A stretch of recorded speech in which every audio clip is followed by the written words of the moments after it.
அனைவருக்கும் வணக்கம். தேசியத்தையும் தெய்வீகத்தையும் உயிர் மூச்சாய் கொண்டவர்களில் முதன்மையானவர் தானுலிங்கம் நாடார். வாய்ச்சொல் வீரர்களாக வலம் வந்தவர்களிடையே குண்டுச்சட்டிக்குள் குதிரை ஓட்டாமல் செயல் வீரராக சாதித்து காட்டிய பெருமகனார் இவர். மண்டைக்காடு கலவரம் நடந்த நேரத்தில் முதலமைச்சராக இருந்த எம்ஜிஆர் கலவரத்தை நிறுத்தும் விதமாக சமாதான கூட்டம் ஒன்றுக்கு ஏற்பாடு செய்திருந்தார். அந்த கூட்டத்தில் இந்துக்களுக்கு பாதுகாப்பு கொடுக்கும் விதமாக எந்த திட்டத்தை பற்றியும் பேச எம்ஜிஆர் தயாராக இல்லை.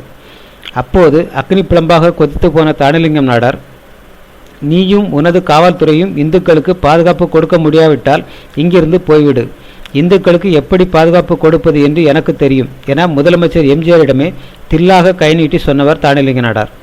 இதனை நான் முதலமைச்சர் என்று தெரிந்தும் இந்து மக்கள் பாதுகாப்புக்காக நெஞ்சை நிமிர்த்தி நேருக்கு நேராக என்னோடு வாதிட்ட தானுலிங்கம் நாடார் சுதந்திர போராட்டத்தில் கலந்து கொண்டு மொழி எல்லை போரில் தலைமை தாங்கி எம்பியாக எம்எல்ஏவாக எதிர்க்கட்சி தலைவராக இருந்த மாவீரர் என்பதை இப்போதுதான் அறிந்தேன். என்னுடன் மோதியது எனக்கு இணையான தலைவரே என்று பெருமைப்படுகிறேன் என்று தானுலிங்க நாடாரின் துணிச்சலை தமிழக சட்டமன்றத்திலேயே பதிவு செய்தார் முதலமைச்சர் எம்ஜிஆர். நாக்பூரில் நடைபெற்ற ஆர்எஸ்எஸ் மாநாட்டில் கலந்து கொண்ட தானுலிங்க நாடார் தமிழர்களுக்கு எதிரான மனப்பான்மையுடன் செயல்பட்டு வந்த பால் தாக்கரேவை சந்தித்து, நாம் அனைவரும் இந்தியர்கள், சகோதரர்கள், தமிழர்களுக்கு எதிரான எந்த நடவடிக்கையிலும் ஈடுபடக்கூடாது என கேட்டுக்கொண்டார். அதன் பிறகே தமிழர் விரோத நடவடிக்கைகளை கைவிட்டது சிவசேனா கட்சி. இது இந்தியன் எக்ஸ்பிரஸ் நாளிதழிலும் வெளியானது. அகஸ்தீஸ்வரத்தில் விவேகானந்தா கலைக்கல்லூரியும், பிள்ளையார்புரத்தில் சிவந்தி ஆதித்தனார் கல்லூரியும், கன்னியாகுமரியில் அமைந்துள்ள விவேகானந்தர் நினைவு மண்டபமும் இவரது அயராத முயற்சியால் உருவானதாகும். சுதந்திர போராட்டத்திற்கு பிறகு கன்னியாகுமரி மாவட்டத்தில் நடைபெற்ற இந்து முன்னணி மாநாட்டிற்கு 144 தடை உத்தரவை மீறி 2 லட்சம் மக்களை திரட்டிய பெருமைக்கு சொந்தக்காரர் தானுலிங்க நாடார்.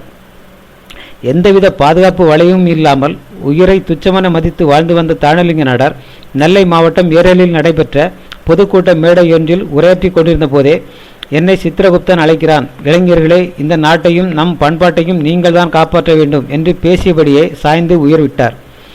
புண்ணியம் செய்த உயிர்கள்தான் எந்த கஷ்டமும் இல்லாமல் மேலோகம் செல்லும் என்று பெரியவர்கள் சொல்வார்கள்.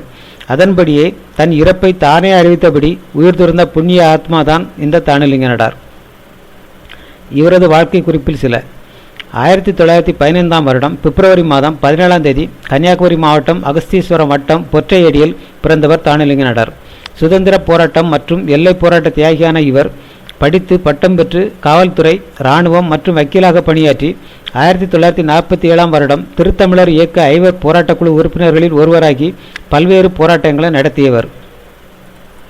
1948 முதல் 1951 வரை 3 வருடம் அன்றைய திருவிதாங்கூர் கொச்சி சமஸ்தான சட்டசபையில் சட்டமன்ற உறுப்பினராகவும், 1953 நாகர்கோவில் நகர்மன்ற உறுப்பினராகவும், 2வது முறையாக திருவிதாங்கூர் கொச்சி சமஸ்தான சட்டசபை தேர்தலில் வெற்றி பெற்று சட்டமன்ற எதிர்க்கட்சி தலைவராகவும் பணியாற்றியுள்ளார். 1954 திருவிதாங்கூர் போராட்டத்தை தொடர்ந்து 6 மாதம் சிறையில் இருந்தார்.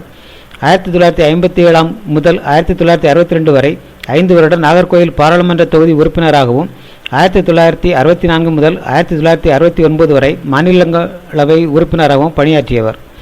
நன்றி.